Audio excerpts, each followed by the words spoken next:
Okay, hello everyone.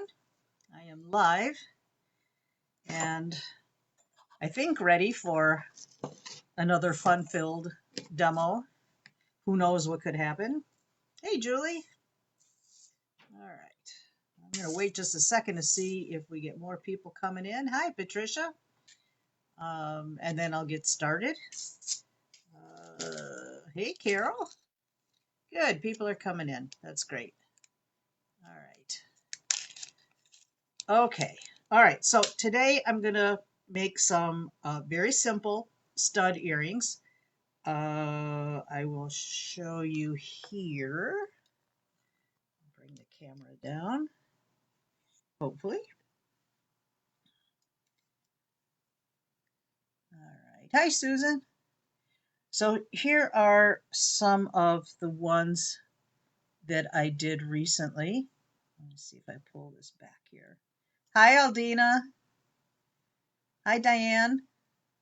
Okay, so here are some of the studs that I've done recently, and they're small, but you know that's how studs are. Hi, Susan. Just have a little variety of different uh, studs that I made from impression dies from Potter USA. Okay, sorry about that. Okay, so and they're kind of fun. They're cute. You can make them so that you can hang things off of um, off of the bottom like this chain here. And this is just a post that's soldered on here, and then I soldered on a small jump ring. I think this is like a 3 or 3.5 millimeter jump ring, and then hung some chain on there with some of our little fancy balls. And I don't know, I guess you can do a variety of different things. This one, I put a little teeny tiny tube setting in the flower. I think this is a 2 millimeter tube setting and CZ. So there's lots of possibilities. Potters sell a lot of the shot dies, the shot impression dies, and they're a good size for these things. This one is the latest one I just got. I haven't used it yet. This is a bears theme, but these are going to be pretty tiny. But you know, everybody likes different things. This bear might be a little large actually, but when you do them in clay like I do, this will be smaller, and that would work. But these, when they shrink, when they get fired, will be very, very tiny. So I don't know if I'll use those in that way or not, maybe. So that's just the one that I had handy here. So that's why I'm showing you that. Okay. And now my screen keeps cutting out and looking green. I'm hoping that that you guys are being able to see me okay. Just let me know if there's a problem. Not that I can do anything about it, but um, you know, I like to be aware if people are having problems with the broadcast. So, okay, so like I said, these are very simple for anybody who's a seasoned metalsmith. You know, it might look kind of, I don't know, Mickey Mouse to them, I guess. I don't know, but um, I kind of like teach myself on a lot of these things, and I may or may not be doing it in the proper methods, but it works for me, and I'm sure it'll work for you as well. All right, so I'm going to be using paste solder. The art clay silver that I'm using, that I made my little embellishments with, are made with fine art clay silver. So in a lot of these situations, I'm going to be using easy or extra easy paste solder. I bought, let me show you this. I bought this set of paste solders from Peppy Tools, and I really like them a lot. I'm a fan of paste solder, but I really like the fact that these don't have that cadmium in them that is really bad for you to breathe. So these are, I would recommend using these if you're going to use a paste solder. If you use a different one, you know, the older formulation that has the cadmium in it, I would highly recommend that you have good ventilation, uh, a fume trap or vent fan or open window or something that you can let those fumes out, because this does smoke up a little bit when you first put the fire to it, the torch to it. So you want to make sure that you've got good ventilation. Okay. Oh, good. Thank you, Dawn. And hi, by the way. So I'm going to be using these, and like I said, either the easy or the extra easy. And I have a pickle pot going. Because I'm adding the solder, it's going to need to be pickled afterwards. Otherwise, it wouldn't be. So this is pretty elementary here. And I will get going. Let me put these to the side. And I'm going to move this stuff over. I'm using some hummingbird holders, which I love, to hold things in place. And hi, Joanne. Okay. And I'm going to move my solder stuff in front of me here. And let's see, I've got a little micro torch. That's what I'm using. To get all my supplies close at hand. I've also discovered that if you have a steel bench block around and you're using the hummingbird holders to help cool them off when they're hot, I just place them on top of the steel bench block and they cool off pretty quickly. So now on these particular studs that I made, they've got this little round ball that's attached in there. So when I lay this on the solder board, it teeters. So what I did was I just scratched out, if you can see it here, I scratched out a hole, just dug out a hole, I should say, that fits that little solder ball, or that little ball that's on the component. So that way I can have it steady, not moving around when I'm trying to solder. What metal am I using? Hi, Marty, by the way. I'm using sterling silver posts. Hi, Deb. Okay, so yeah, and I got the posts and the earring backs, the nuts, from Rio Grande, and I will have the numbers, the item numbers available for you, so you don't have to go searching around on the website looking for those things. I have two different sizes of earring backs. These have a little base on the bottom. There are also posts that are sold that are just posts, and there's no, maybe just a little tiny piece of a pad on the bottom of the post. But this one, if you can see it here, can you see it? Put it up by my face here. This is the larger one. I'll have the numbers, like I said, and this, the little circular pad on here is a little bit smaller, and I just use them based on how large of a surface I have on the reverse side of the component that I want to solder. So and then the plain posts These are just little, I don't know if you can see those in here, just little pins with a tiny little pad on the end. These are great for when you're doing prong setting, little basket settings or whatever, the pre-made uh, components that you can buy, or you have just like a really small area in the back.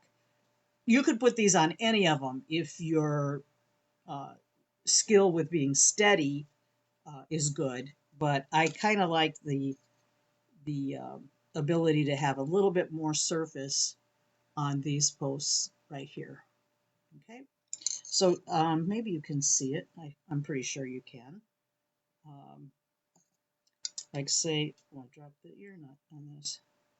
Say on the back of this little mushroom, there's the smaller of the two round pads on here, if I'm explaining that properly or not.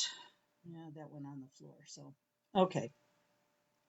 So I've got some other, when I get in these moods when I'm working with clay, sometimes I make a lot of extra little components.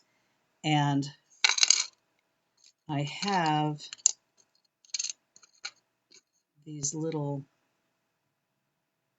if I can show you that. It's like a little half daisy. I guess it's like a half daisy. This is one of the Potter dies. And, they're always smaller when you do it with clay. So, but one of the good things about working with clay is that it's like they're solid. There's not any open back on it, so they're nice and solid. They work well. So you can press solid in your with sheet silver as well, but I don't know. I'm a clay person, so I prefer that method. This little guy, he was not a Potter impression. I wish I could find this. I wish they had this. Uh, but this was, I think, a rubber or a silicone mold that I had. This little moon guy. All right. Okay, so let me get my thoughts in order here. The other thing that I wanted to point out is the placement of the post. Sometimes,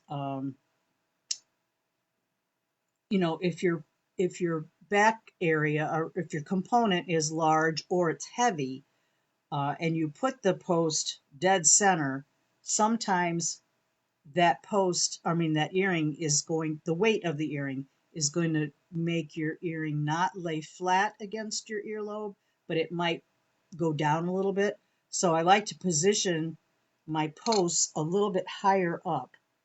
Let's say on this one, where the position is not dead center, it's just a little bit above. So that way it's not going to fall forward on your I may have to take this phone call because this lady that's trying to call me is relatively persistent.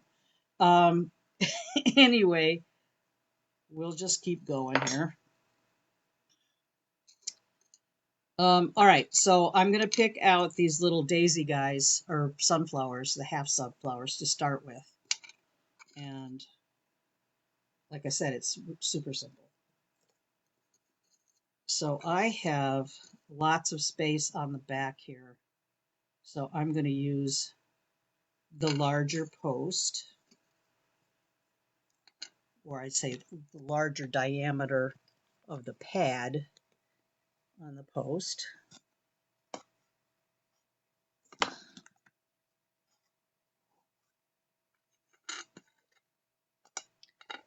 And I want to make sure that I align the design in the front where I want to place the post. So I'm going to just make a little mark here.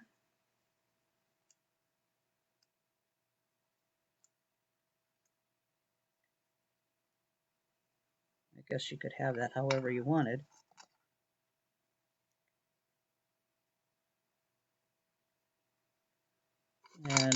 I want them to go opposite each other, so this one is going to get a mark right about there.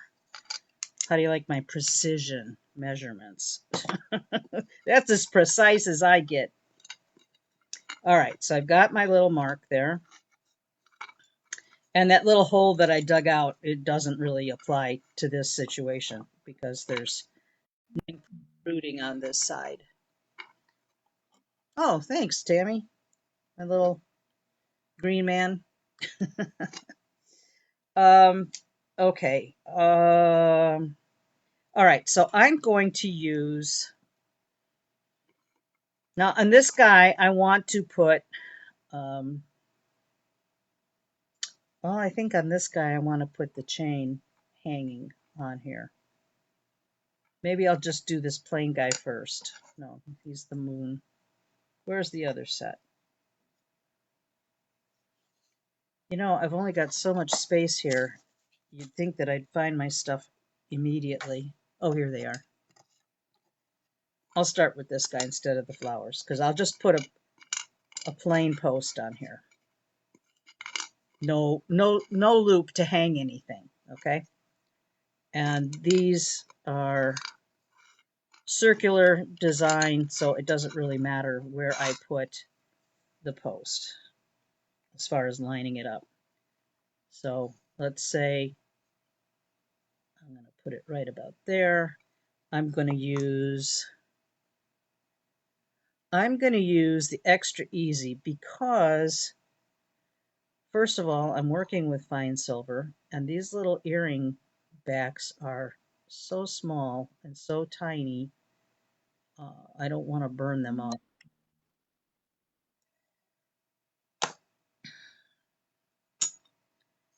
All right, so I need to get my glasses on here.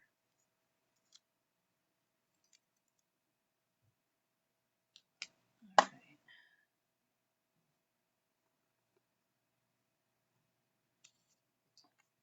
I don't know if you can see this or not.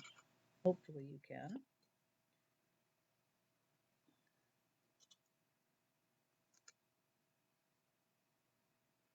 Okay.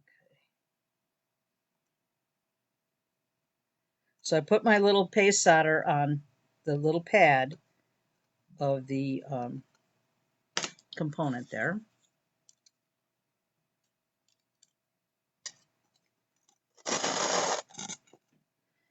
And I'm going to just put one of these holders down here, not to move anything. And I'm going to hold on to the post with my third hand.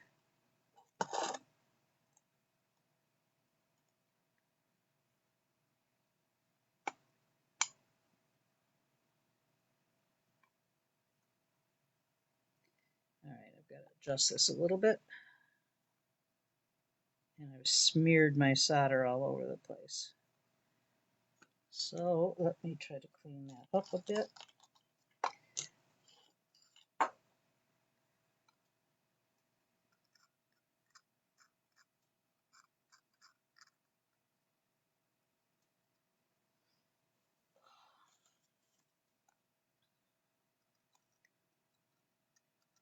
I can clean most of this off after the fact.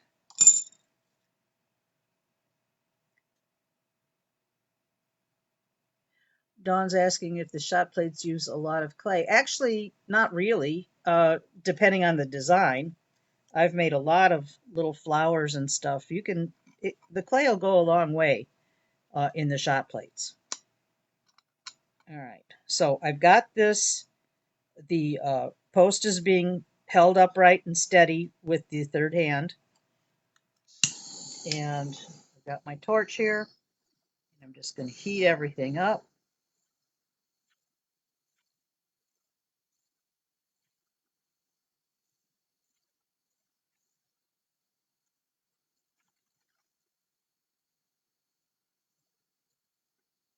And the easy solder, or the extra easy solder, has a really low temperature melting point, so it's pretty quick.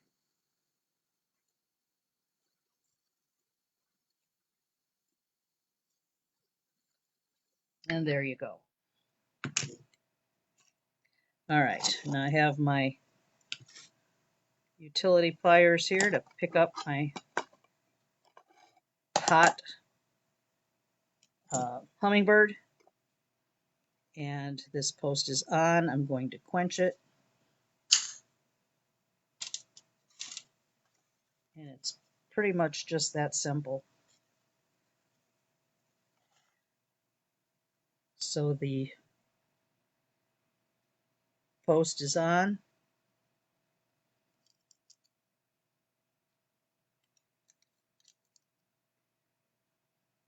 Yeah, it's nice and sturdy on here, not going anywhere. And because this is sterling, you know, it needs to be in the pickle. Okay, so I'm going to put that in the pickle pot. All right, and I'll go on to the next one. All right, Pat's asking if the clay is bendable. Not in this stage because it's fired. It's totally it's silver now, so it's not going to bend. All right, so let's get another post. That one was a larger one. I don't think that really matters so much, but okay. We'll get the next one. I'll get a little paste solder on here. You don't need a lot. If you put too much, then you got more cleanup to do. That is probably more than I need.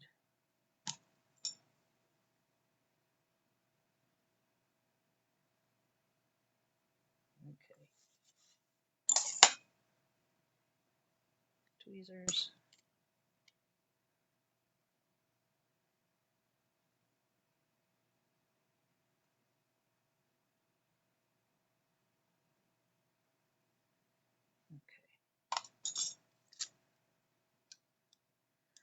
Pat, I don't really use clay for rings. It's just not my preference. I mean, it's totally doable, but it's just not my thing. So I can't really tell you. But I mean, metal clay rings are pretty durable as far as I know. I mean, I have made some in the past, but I'm not sure if that's what you're asking me or not. Actually, I don't really need a third hand array of hummingbird for this, but since I have them right here, I'm going to use them. Oh, fumble fingers. That small piece really isn't going to go anywhere.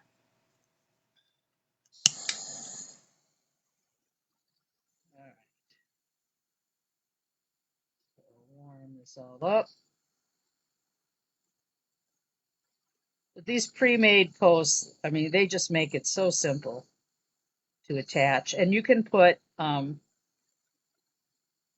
you can attach the pre-made bezel cups on here as well. I've done that a bunch of times as well. All right, quench that. All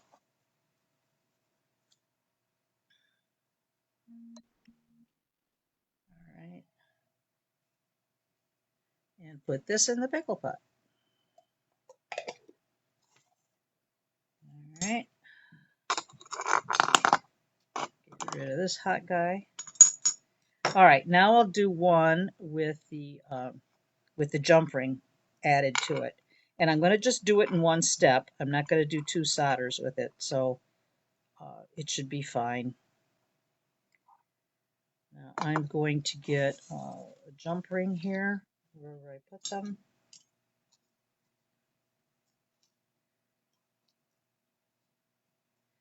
You don't need a powder press for this, not at all. You would just take the clay and put it in the mold, in the impression mold. Now you don't even have to have powder impressions if if you don't have them. You can use silicone molds. You can use brass molds. There's other things, if you haven't invested already in Potter stuff.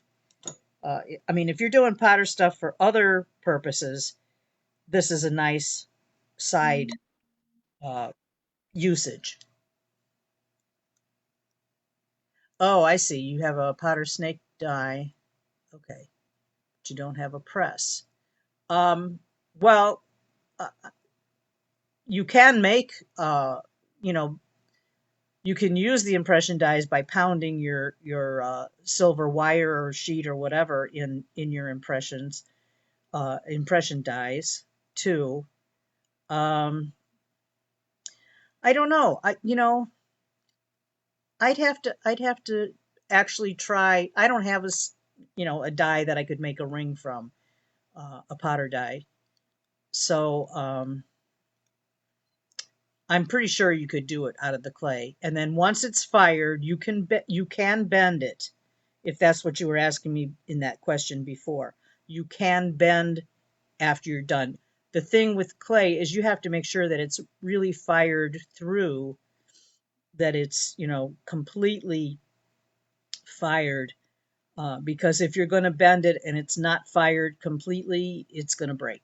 There's no question about it. But if it's fired properly, you should be able to do that. All right, so I need a post, and I'm going to use the smaller pad here because I'm putting a ring on here as well. So I'm going to take 2 of these out of the bag.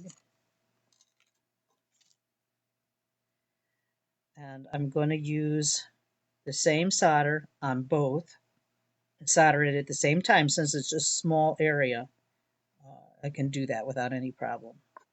All right, so I'm going to put that down. I want to get my post. And for this, for adding the jump ring, I'm going to be using some little titanium shims. I'll have to put solder on it first, Sue. Okay.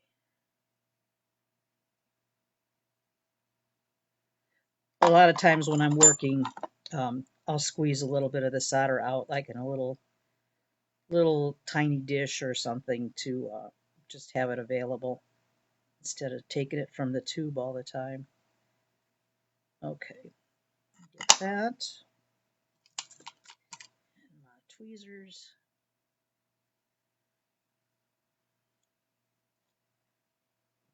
Place that where I want it. That's on the dot that I put on there, the Sharpie dot.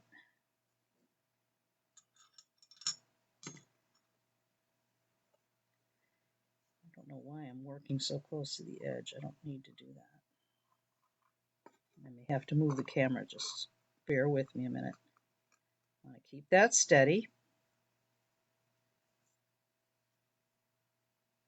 Okay, so I've got one on either end. I've got my little jump ring that I've got the split of the jump ring is facing upward. And I'm going to get a couple of titanium shims here.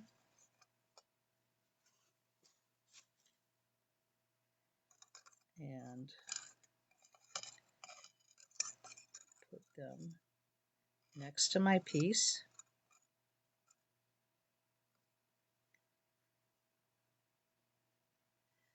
And get some paste solder right on the area of the split of the jump ring.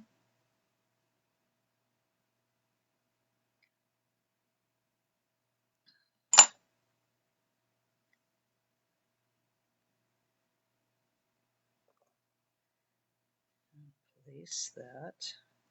I need one more shim. It's going to sink down a little bit.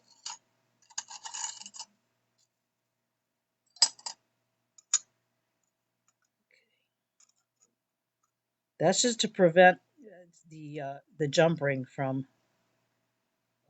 falling down as you're heating it up, getting it off of the the piece.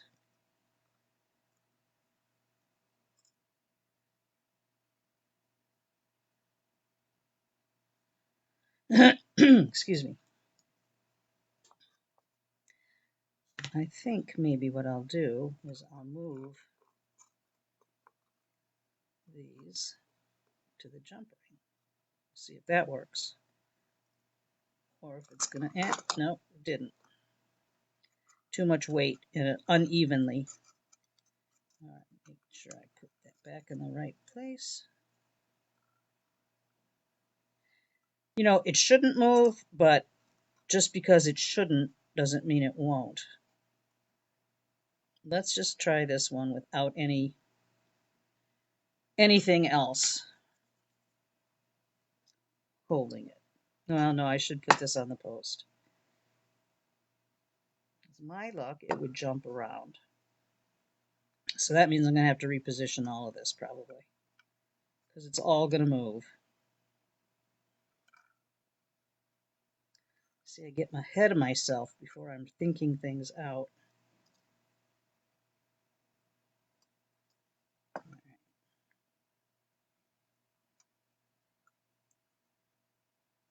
That really pushes that down there, doesn't it? All right.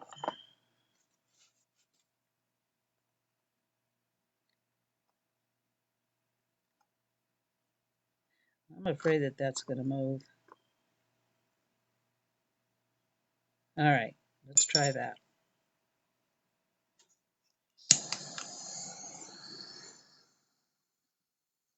Warm it all up.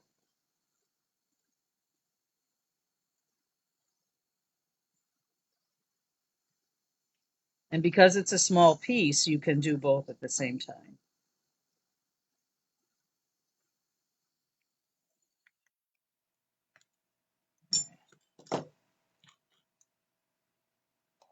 That I should have had out of the way so it didn't get hot.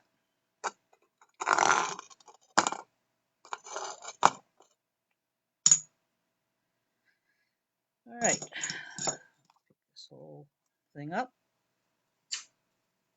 quench it.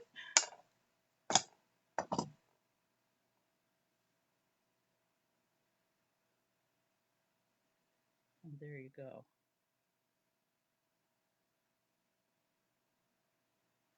So that worked. I guess I'm too close to the camera for you.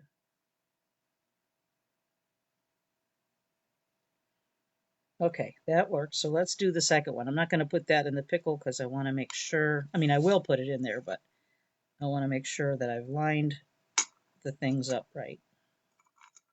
And remember that your solder board gets hot and you can burn yourself. All right, so let's get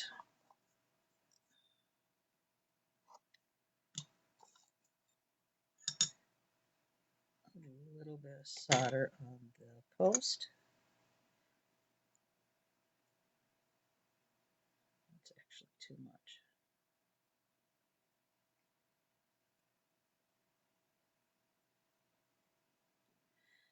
Okay.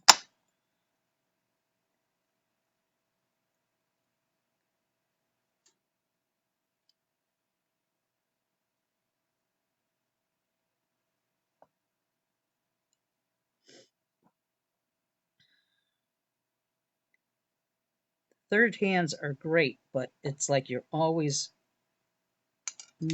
oh, drop that. You're always maneuvering them around.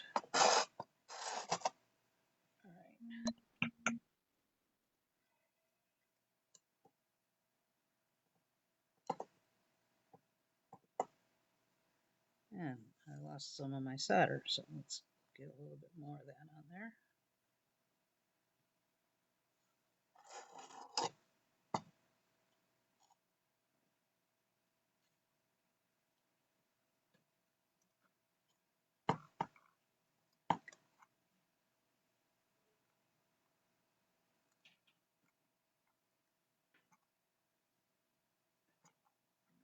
Dang. Moving all over the place. Solder everywhere.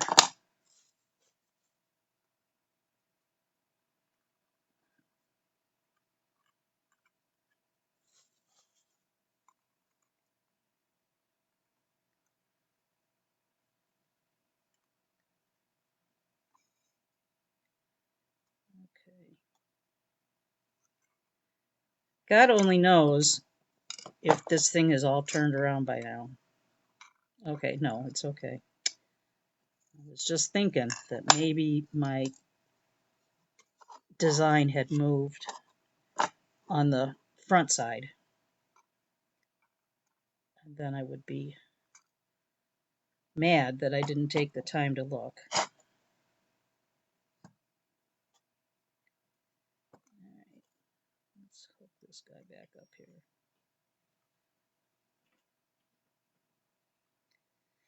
All right, get another jump ring.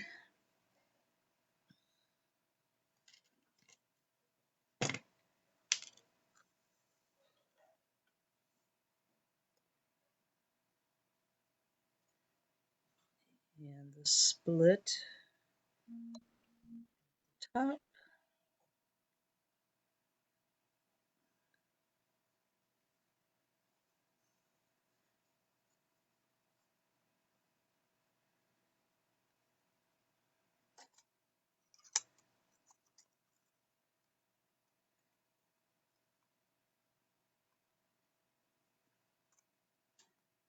Okay. Methinks it's good.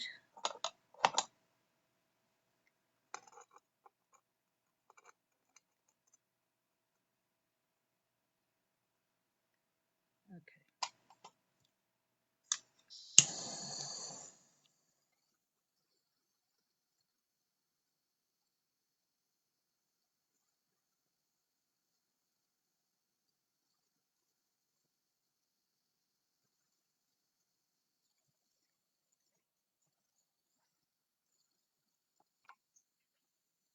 See, this one got a little uneven there.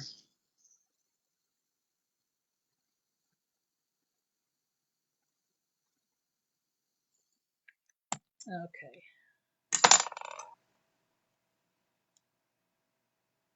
So it's on.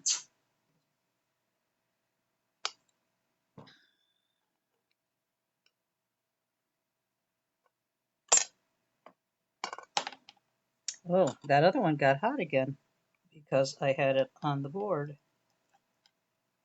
Silly me. Okay. Let's just see if I have them lined up. Well, damn, I put. Oh, I didn't do them as opposites. Crap. Okay.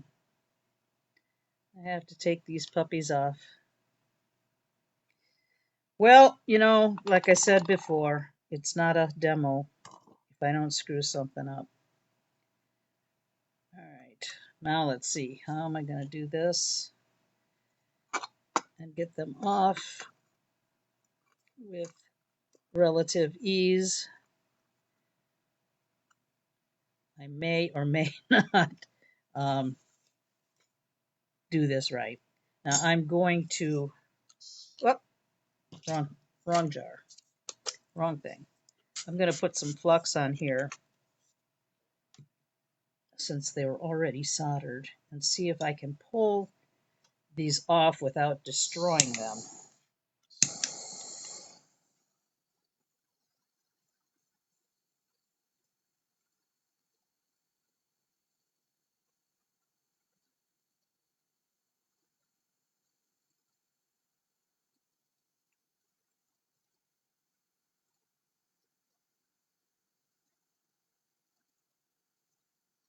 Okay, one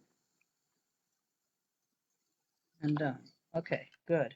Got those off without destroying them.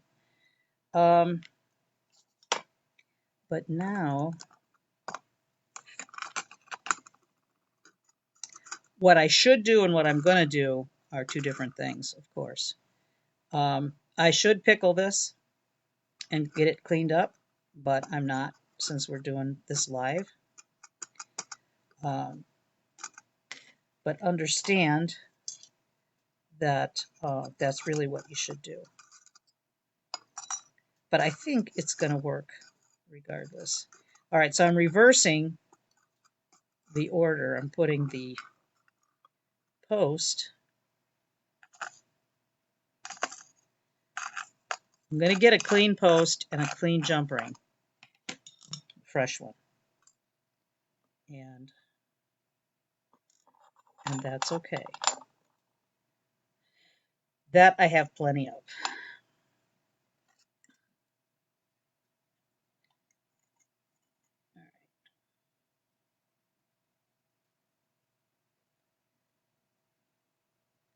And there's already solder on the piece itself, but I'm going to just put a little bit of clean solder on there.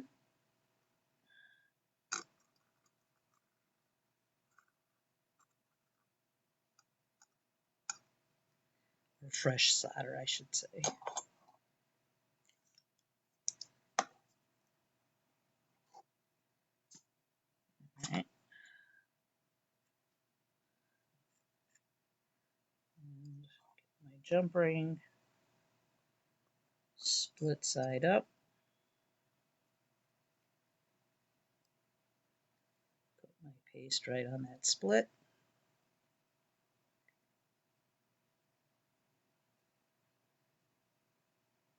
It may look like I'm putting on a ton, but I don't think I am. Okay. And put that there. I wish I had steadier hands than I do. It's just, I don't know if they've always been like this or not, or if it's just a thing with getting older that you shake a little bit more, or not as steady. I don't really shake, but I don't feel like I'm as steady as I've always been. All right, let's see here.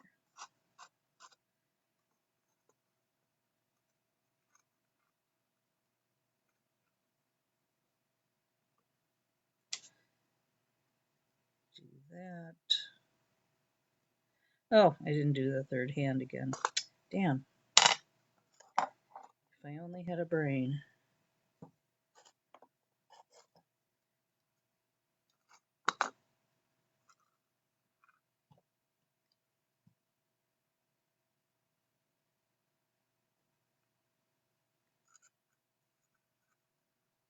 Should have put that in there first. Okay. That pushes everything down.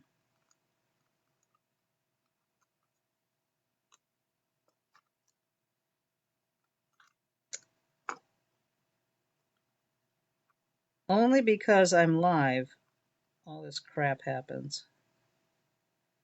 Okay, let's see if that does it.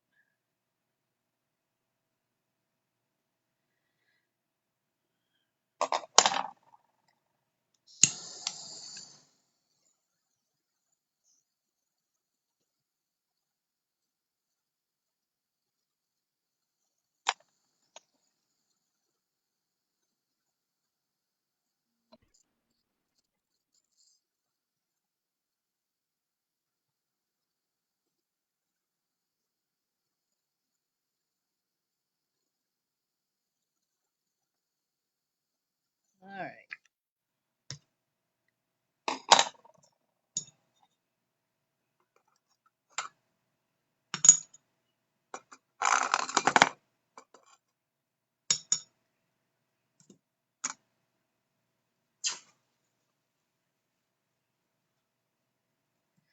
All right, let's see here.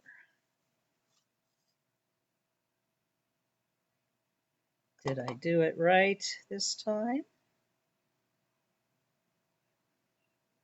Yes, I did. Good job. Sort of, kind of. Messy, but it's okay. Well, I guess this ring could have gone down just a little bit more. Yeah, it could have gone down just a bit more. Hey, Patty. How's Ireland? You having a good time? You know I'm jealous. Ugh. All right, here. Let me just, I want to push this down just a bit. It's just sitting just a little bit high on the bottom part.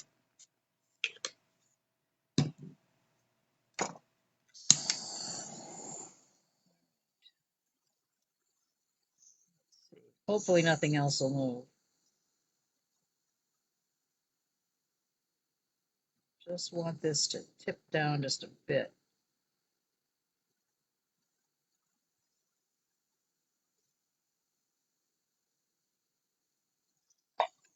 Well, I have the tools. I don't know why I don't use them.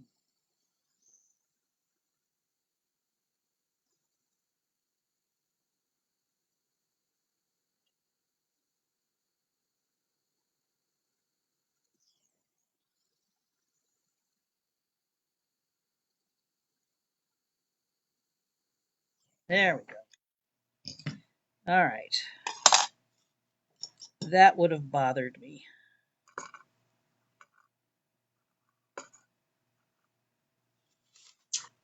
Okay.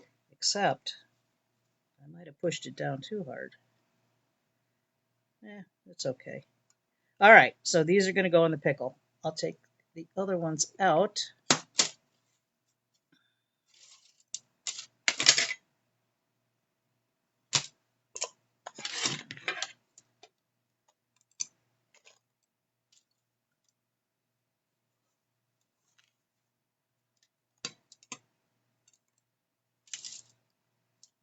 Okay.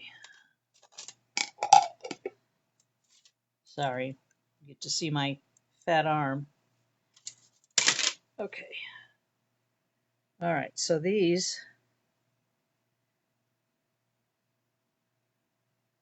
came out, and I'm going to I'm going to brush them with a brass brush, just a bit. Ooh, sorry about that.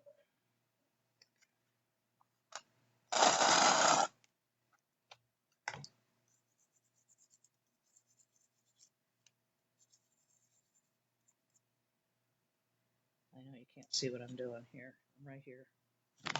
Ooh, sorry. Just cleaning these with a brass brush.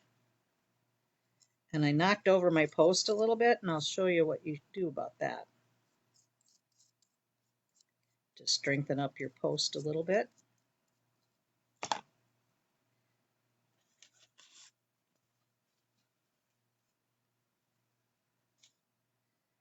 All right, so like I said, I knocked over my post a little bit when I was brushing. So I'm going to straighten it out here. But I'm also going to grab it. Now, not that you don't grab the tip, you grab about midway and give it some twists to kind of work harden that post. If you grab too close to the tip, you could pull that little notched part right off. So you want to go down further and give it some twists, and that will work harden that post a little bit more. Okay, so there's not much in the way of solder excess back here, but I'm going to just for the heck of it, I'm going to take a bristle brush and that's probably the one that I dropped on the floor. And Yeah, it is. It's the one I dropped on the floor. Of course. I'll just use this one. It's kind of beat up.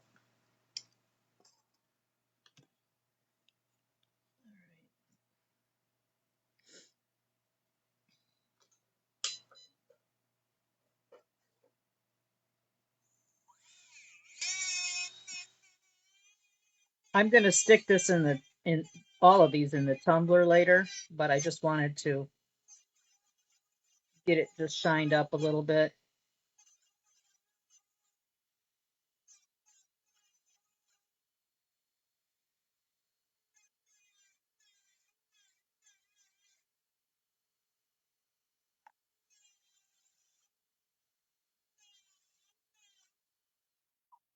All right. It's just a little bit shiny. I'm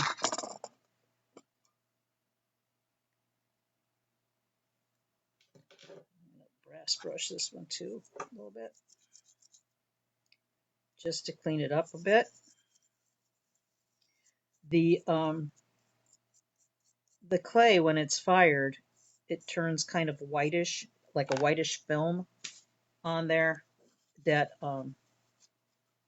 you can just bristle brush or brass brush it most of it off, and then the tumbler will give it a nice shine.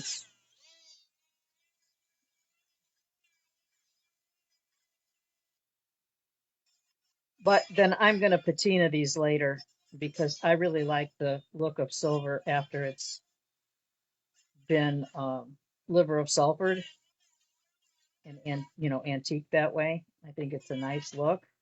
Not every piece, like the silver on my bracelet, I like that nice and shiny, but certain pieces I really like to have that patina on there. Let me twist this little post as well.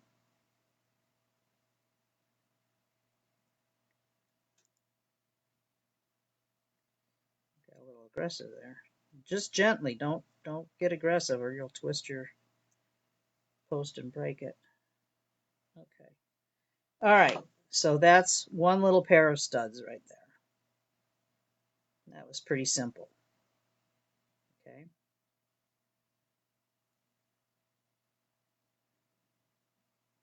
No, thank you, Patty.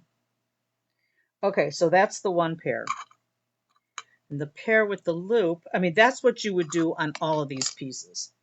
All of these pieces were done in the same manner. Um, you just solder on those little posts, clean them up. And hey, Wendy, and in the event that you want to put a little tube setting or a little uh, bezel cup, you could put that on certain ones, that will fit. This little flower, where's the other one? This was the original right here, and it has the little indent in the center, which is fine just as is. But if you wanted to, you could put a little tiny 2 millimeter uh, tube bezel in there and set a little stone in there. So that's another option. But all of the posts are soldered in the same manner. Just the same. It's easy. You just have to have a third hand and a couple of things, and you can have some fun. All right, let's move those out of the way. I'm going to take. Um, let's see. Do you want me to add a chain to this last one that I just did, the one with the jump ring hanging on it, to see how I do that? I mean, it's not rocket science, but um, you can see how I did it if you'd like. There's not really a whole lot more to show you on this, but if you want to see the chain part, yeah, certainly, I can certainly do that.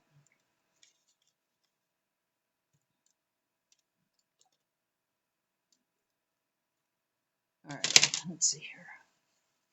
Okay, All right, so I got these other two out of, let me move the camera back down.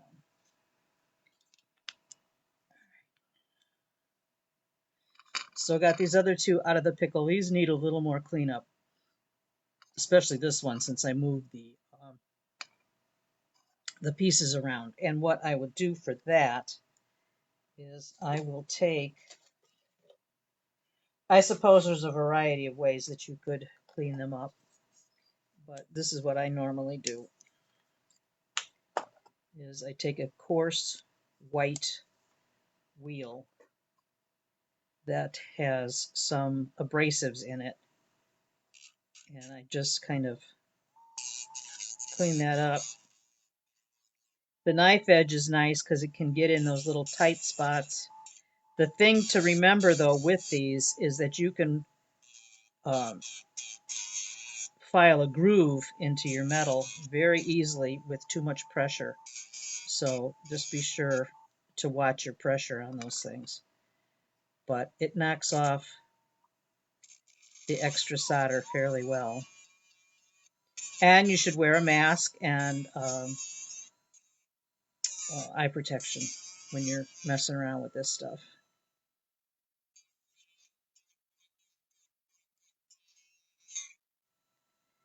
And then they're going to get tumbled really well for a long time.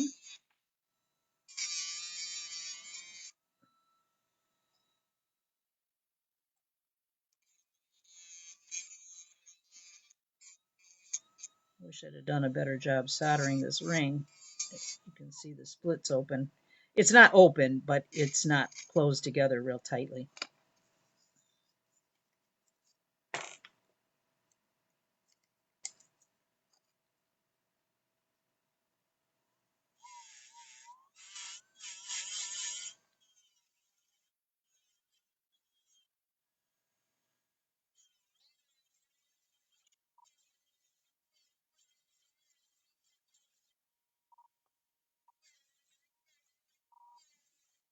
There's a series of different sizes of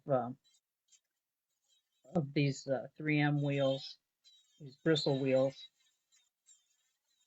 that you could go down in order of I don't know if you want to call it grit size or whatever, but they'll clean this up properly. This is one of the finer ones, so it's not going to clean it off as well. But it's what I've got in front of me, so get an idea.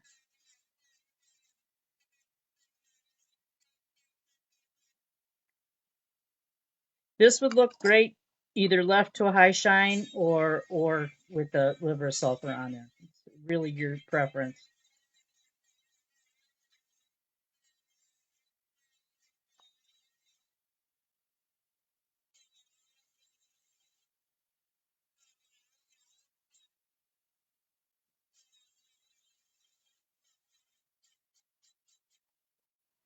Okay.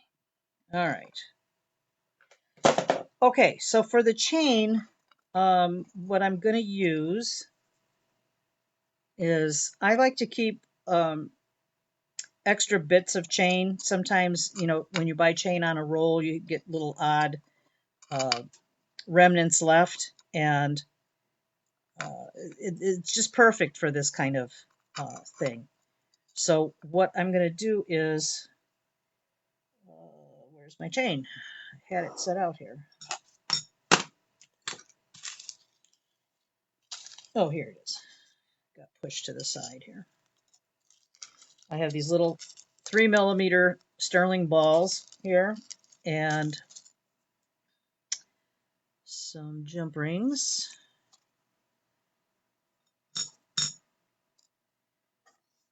And let's see here.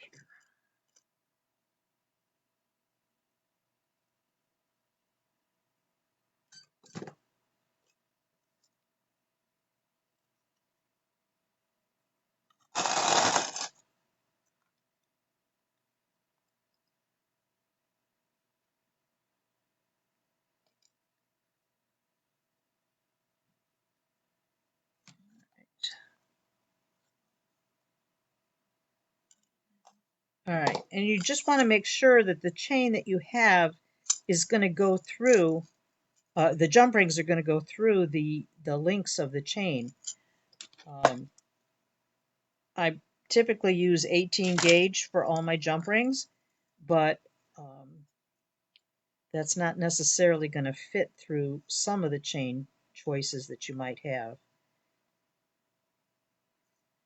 Like this one, I don't think this, oh yeah, it does fit. It does fit through there. Okay, so that's good.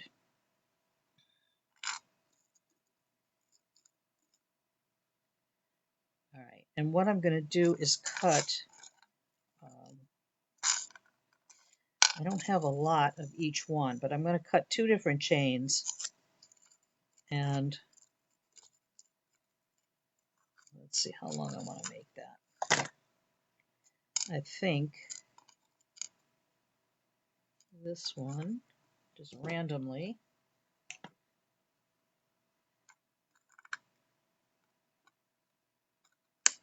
cut that piece of chain, and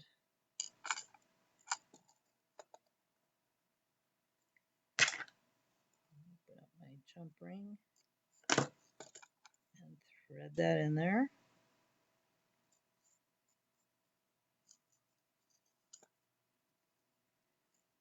So let's see, I want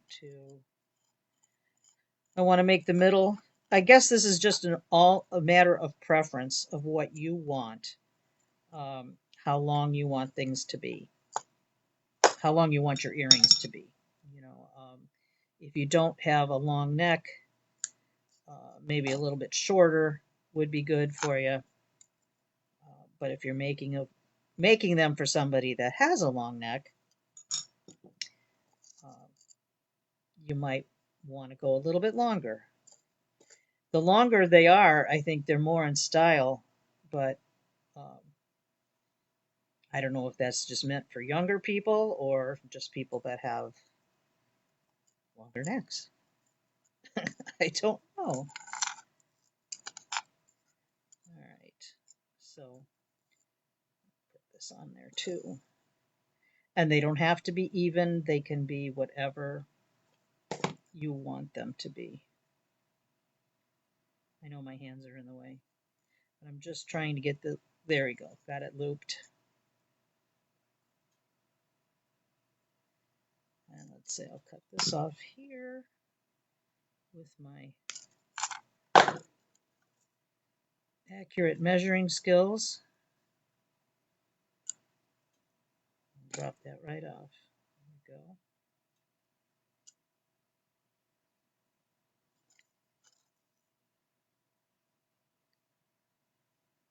All right.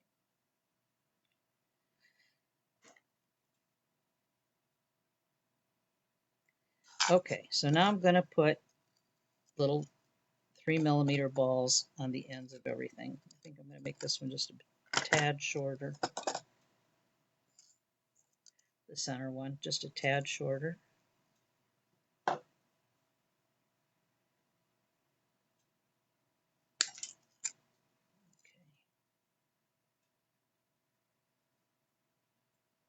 So I have the longer chain in the center and the 2 shorter ones on the sides of it.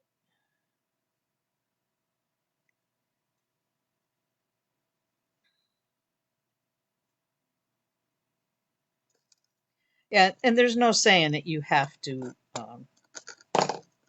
have all the same chain. You know, you can have lots of different styles if you want. I'll cut 2 more off here. Okay. All right, so now I'm going to take, because I have them, I'm going to take some 1-inch head pins, which are small. It's difficult to work with unless you're doing this a lot. You might want to choose a little bit longer head pin if you're not real proficient at this. All right, but I've got them, so I'm going to use them. All right, so I'm just going to attempt to thread my ball on the wire. And then I'm going to take some round nose pliers, and at the base of the ball, I'm going to just bend that wire horizontally, and then up and over my pliers. And I know I'm walking through this fast, but I have a video on how to do this step if you don't know how to do it. So I'm just going to bring it to this stage where it's not closed yet, and I'm going to thread that through the bottom of each wire. I'm going to put a ball on the end of each chain. So once it slips through, then I hold on to the loop, and then I'm going to wrap that wire around the base of the loop, like such.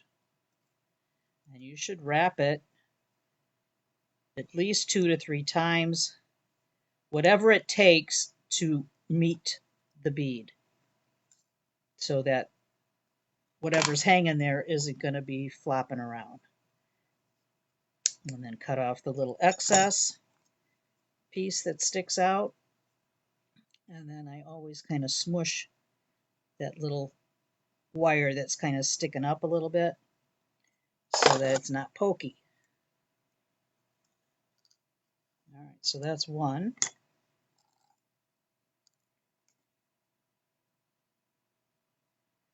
Get the other one on here.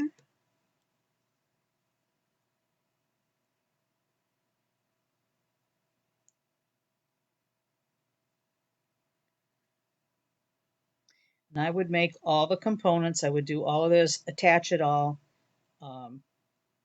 and then put it in the liver of sulfur, clean it all up, clean the excess of the liver of sulfur off with steel wool, an extra fine steel wool, just to get the amount off that you want. And then I would put it in the tumbler. And I've been really smitten with that Hone and Highlight tumbling media. I know I've mentioned it a few times. Oops. And it's good stuff. I like the finish that it produces. It comes in 2 different sizes. If you don't know about it, it comes in 2 different sizes, and I've got both. I started with the large size because that's all that was on the market at the time. And then when the smaller media came out, I got a bag of that, and I really like that. That gets in smaller areas a little bit. Oh, damn, I closed it without putting it through the chain. That's what happens when I start talking. I start yapping, and I forget what I'm doing. I just go like on automatic pilot and forget exactly the point of why I'm doing what I'm doing. Okay, let's put this through the chain, loop it through there. I'll be able to use that other one for something else. Anyway, the tumbling media is nice, and I know I've put reference out for that before, but I can also put it out again after the broadcast is over.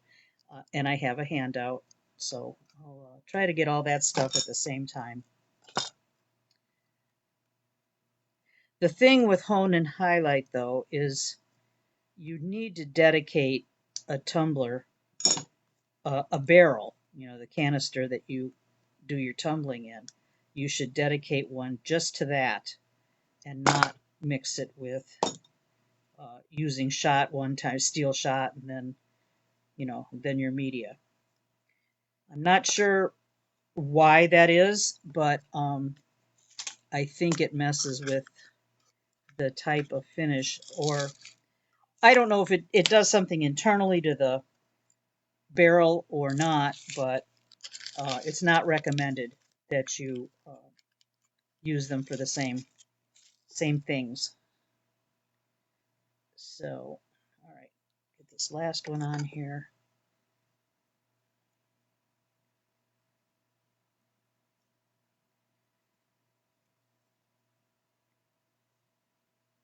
Okay, thread it through the chain.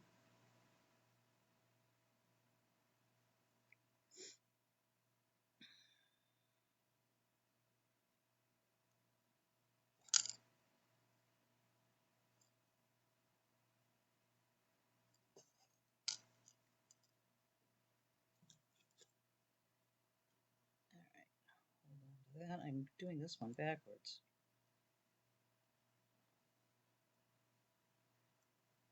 Why am I doing that backwards? Okay, let's do this. That was weird. Okay. Wrap around.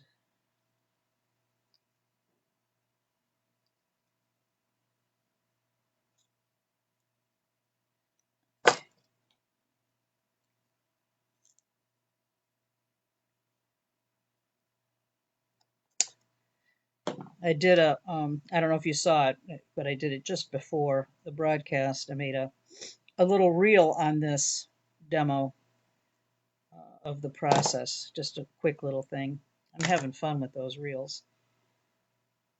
All right, so I've got the balls on here, and now I need to attach it to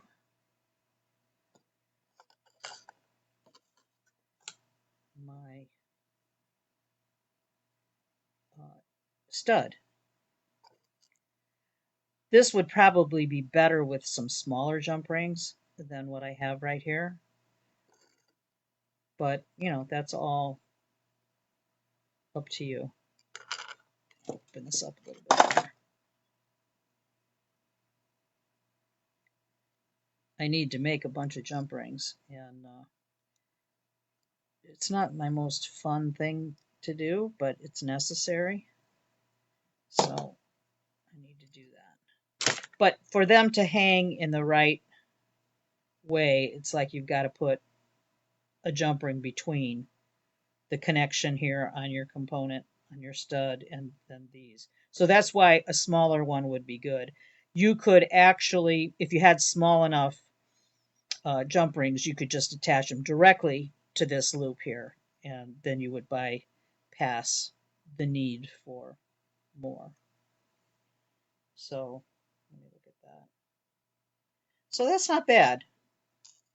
That's going to be pretty when it's all patinaed.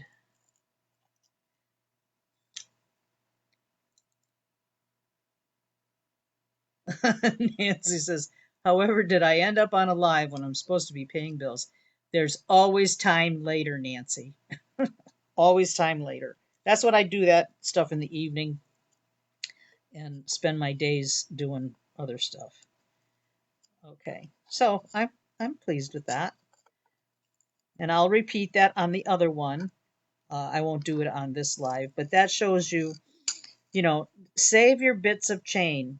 Sometimes, you know, when you make a necklace or whatever, you have like odd inches of chains, and it doesn't matter if they're all the same chain or not.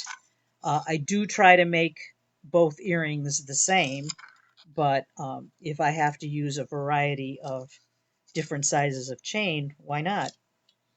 You know, it's utilizing everything that you have, or maybe not everything, but a lot of what you have. So that's going to be cute when it's patinaed.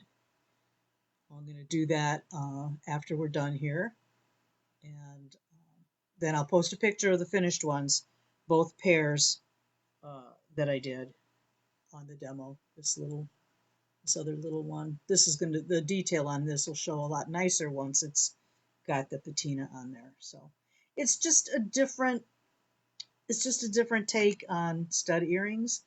Um, like I said, I think I would like it better with two smaller jump rings here. I'm going to have to make those because I don't have those available right now. But you could do all kinds of different things with that. You could do a larger jump ring and make a whole different look. It's just a matter of how much you want to play with stuff.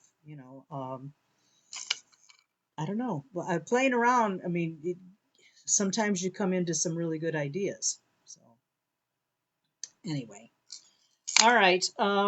So that's going to be it on the stud earrings. The video will be uh, able to be replayed, on whenever time is convenient for you. I'll also have it on YouTube. YouTube is probably the easiest place to find all my videos in one place.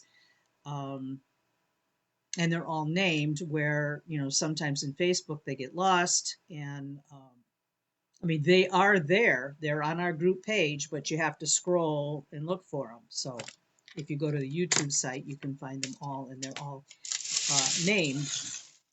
So that's easy to do. Thank you, Don. Thank you, Tammy. I don't know what I'm going to do in 2 weeks yet. I have a couple of choices. I may do some Halloween themed stuff since we're getting close to that. Um, but again, if you guys have ideas, uh, post them, and I'll see if it's something that I can do. I can't do everything. I just don't know how. Some things I don't have a desire to learn.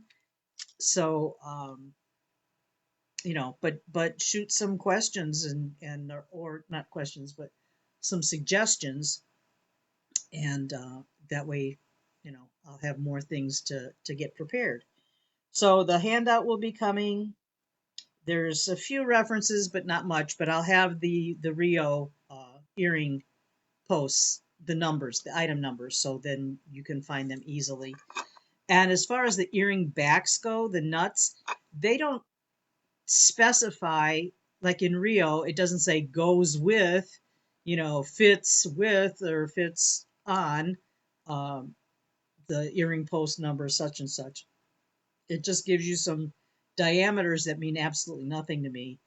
But but it does say because of the wings of the back of the nut that they're like a tension setting. So as long as the post fits through the hole, they should stay. But I'll put a couple of suggestions on there, but I'm going to be guessing on that. The earring backs that I have, I bought a big bag of them, a bulk bag, probably 10 years ago from the beadsmith that I can no longer get. I'm down to about a dozen. Uh, so I'm going to have to figure out, or maybe buy a few sizes from Rio and see what goes with the posts. And then that way I'll know and I can pass that on, that info on to you. Hey, Jennifer. Okay, so that's all I got. And like I said, oh, did I show you? Did I show you the pumpkins? The resin pumpkins that I made? I know I showed you one. Um, I think I showed you this one. It's transparent, and then this is made with mica powders on there too.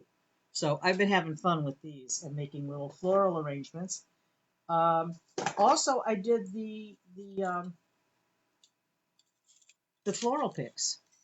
This is just holding the stuff that I posted in the group. So I don't know if it's worthy of a demo or not. I mean, they're pretty